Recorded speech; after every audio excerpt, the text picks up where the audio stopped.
আমার খুব প্রিয় একটা দোয়া আছে। দোয়াটি খুব ছোট, কিন্তু তার বিস্তৃতি বিশাল। সংক্ষিপ্ত এই দোয়া ধারণ করে দুনিয়া ও আখিরাতের অনেক বিষয়।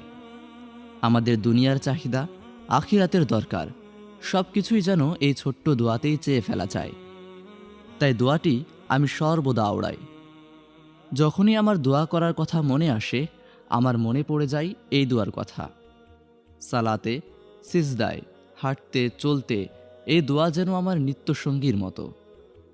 আব্বাস রাদিয়াল্লাহু আনহু একবার নবীজি সাল্লাল্লাহু আলাইহি ওয়াসাল্লামের কাছে এসে বললেন, ইয়া রাসূলুল্লাহ, আমাকে একটি দোয়া শিখিয়ে দিন।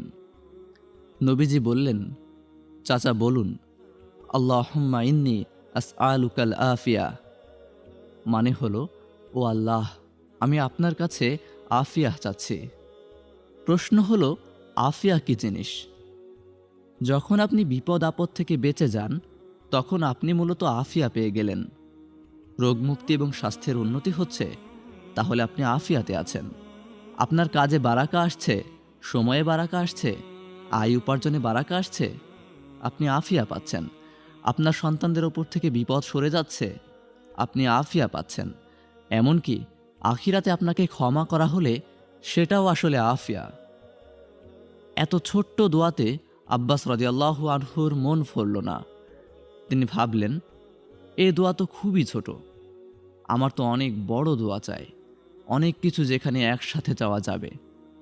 তিনি নবীজির কাছে ফিরে এসে বললেন, ইয়া রাসূলুল্লাহ, এটা তো খুব ছোট দোয়া, আসলে আমি আরও বড় দোয়া চাচ্ছিলাম।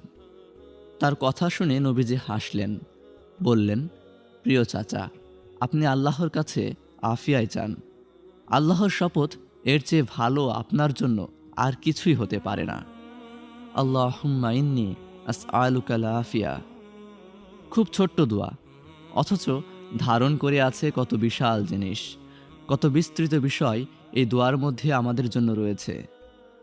আমরা যারা দুনিয়ার দুঃখ কষ্ট থেকে বাঁচতে চাই, আমরা আল্লাহকে বলতে পারি, আল্লাহুম্মা ইন্নী আসআলুকাল আফিয়া। সন্তান সন্ততির ভালো চেয়ে আল্লাহর কাছে বলতে পারি, আল্লাহুম্মা ইন্নী আসআলুকাল আফিয়া। রোগ থেকে মুক্তি পেতে আল্লাহকে বলতে পারি, আল্লাহুম্মা ইন্নী আসআলুকাল আফিয়া। আয় উপার্জনে বারাকা পেতে বলতে পারি, আল্লাহুম্মা ইন্নী আসআলুকাল আফিয়া। জাহান্নামের আগুন থেকে বাঁচতে, অনিন্দ সুন্দর মনোরম মনোহর জান্নাত লাভের জন্য বলতে পারি, আল্লাহুম্মা ইন্নী আসআলুকাল আফিয়া।